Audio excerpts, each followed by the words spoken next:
Hi, today I'm going to be talking about the articulation on the oboe. So, the basic thing about articulating on the oboe is it's the tip of the tongue to the tip of the reed. At least when your goal is to do something other than legato.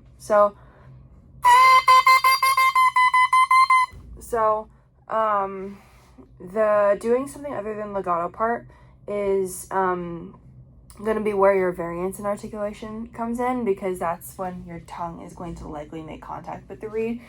On legato notes, typically you'll start by tonguing the first one, so tip of the tongue to the tip of the reed, and then you will just like finger through the rest. So like if it's G, A, B, you would tongue G and then switch to A without tonguing, and then same with B.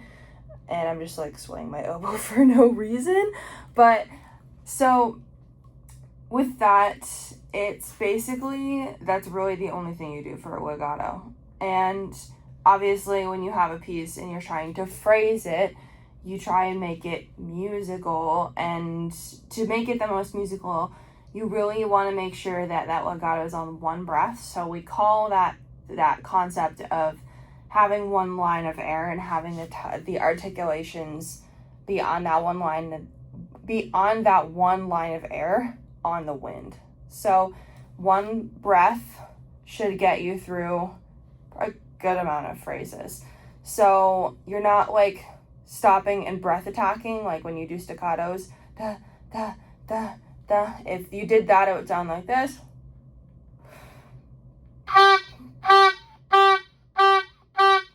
First of all, that's not even in tune.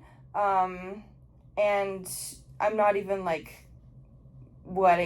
sustaining with my breath. Like there's so many things wrong with that.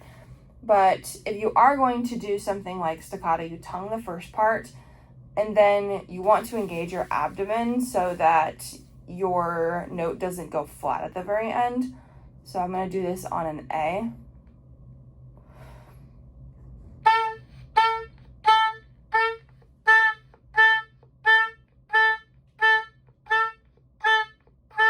So with that in mind, you can see that I'm not taking any breaths in between. I'm also not stopping the flow of air with my tongue. If I did that, it would sound like this.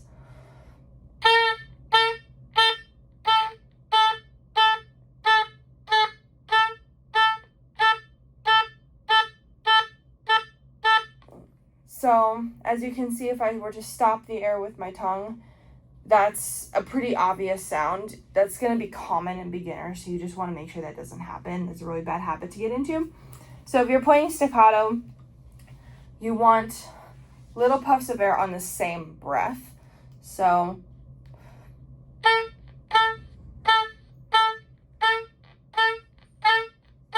and you want to make sure you're controlling the end of that so it's smooth. For some reason, my endings are not as controlled as they usually are. But typically you would control your ending by engaging your abdomen a little bit more and making sure that that breath sustains and it doesn't flatten the pitch. So that's legato. Another thing that you can do with articulations is when you do fast staccato.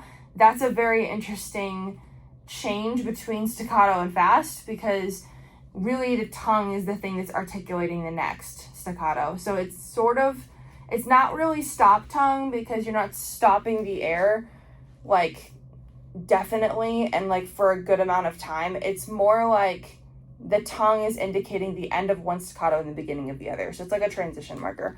So if you were to do fast staccato, this was what it would sound like.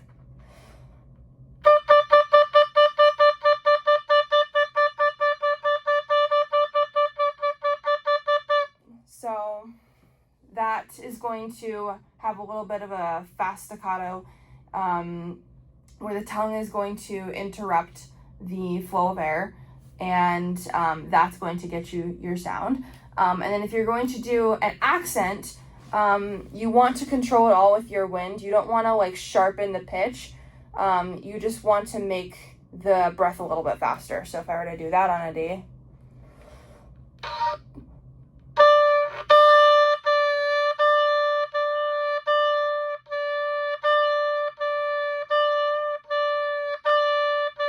So I'm just slightly speeding that air a little bit more. I'm slightly speeding that wind.